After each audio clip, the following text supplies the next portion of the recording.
The San Andreas Mercenaries DLC, the worst update ever.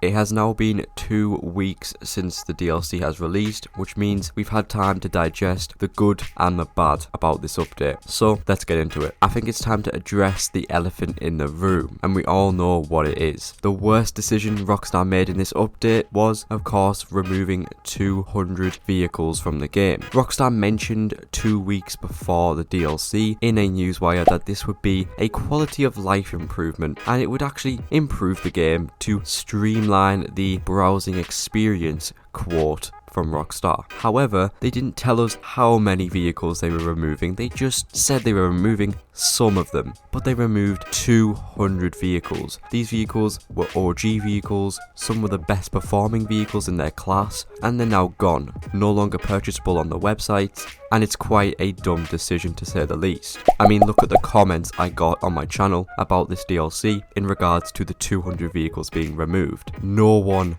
liked this change at all. And the worst part about it, the reason they removed these 200 vehicles, allegedly, is for GTA Plus access. However, this is only accessible with next gen, PS5 and Xbox X and S. But what about PC? Well, that's kind of easy. With a click of a finger, we can get a mod menu and get our vehicles back. However, for those on console who don't have GTA Plus on last gen, they can't just get their old vehicles back. So people had to resort to new methods in the LS car meet, and it was just a shit show. Worst decision ever made. Next we have the glitches, and let me tell you, there was a lot of glitches. In other words, a lot of bugs in this update. There was too many to count. However, the most notable ones was of course the MOC cab glitch. For those who don't know, if you loaded up your MOC cab, it was reverted to stock. If you changed it in the bunker, your personal vehicle, poof, gone. Lost. You had to buy it again. Some people were losing their Rage jet, having to spend 7 million to get it back just because they customized their mobile operation center. Amazing game, Rockstar. Totally balanced. The next glitch was,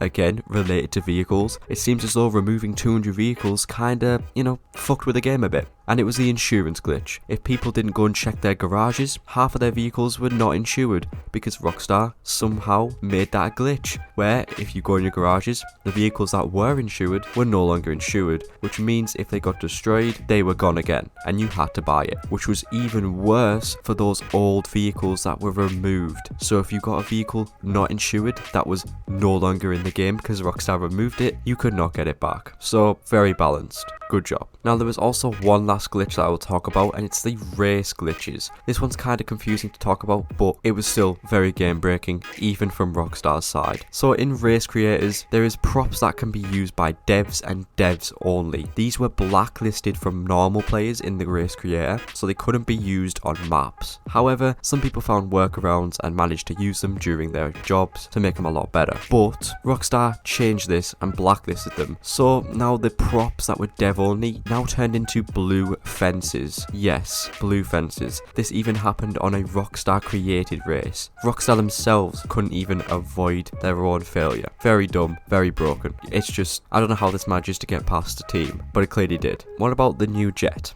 Well, it is a really good change. That's probably the only good thing about this update. The new jet is very good. It's fast, has great weapons, and it's a new good dogfighting aircraft. However, because of this, the other jets in the game are no longer good. The Laser, the Hydra, the B-11, they've all been nerfed, which is a good change, don't get me wrong. I'm happy they made that change. They're finally listening to community feedback. However, the Rage now is the only good aircraft. Therefore, people can't really use anything else to dogfight, which is a good thing, but also a bad thing. I don't know, let me know in the comments what you guys think. Now my final complaint is the content. Don't get me wrong, I wasn't expecting a lot when I read the newswire for this update, but what we actually got, okay, it was quite small compared to what I was actually anticipating. The content was lackluster, the missions were copy and pasted from Doomsday Heist to other contact missions in the game. None of it was original, right? But that's a normal thing in GTA Online these days. They reskin pretty much every single mission, and I don't really care. If the mission pays good, then I'll play them. But that's not the case here. The missions did not pay good. They paid a measly 16,000 to 20,000, and it was just a straight up contact mission. Completely pointless and never played again. So that was my biggest complaint. The content was trash. We hardly got anything. We got 7 vehicles, which is a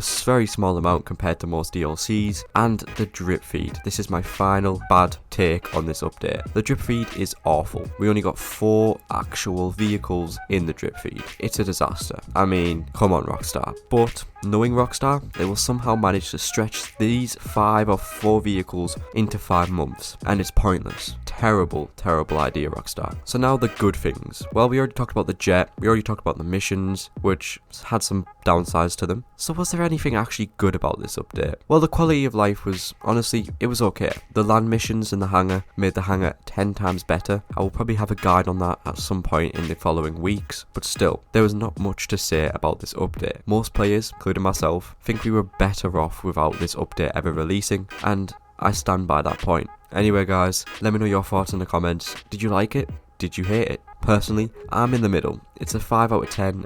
It's honestly, it's not a good update at all. We were definitely better off without it, let me tell you that. But subscribe if you like this video, drop a like on it, and I'll see you all later.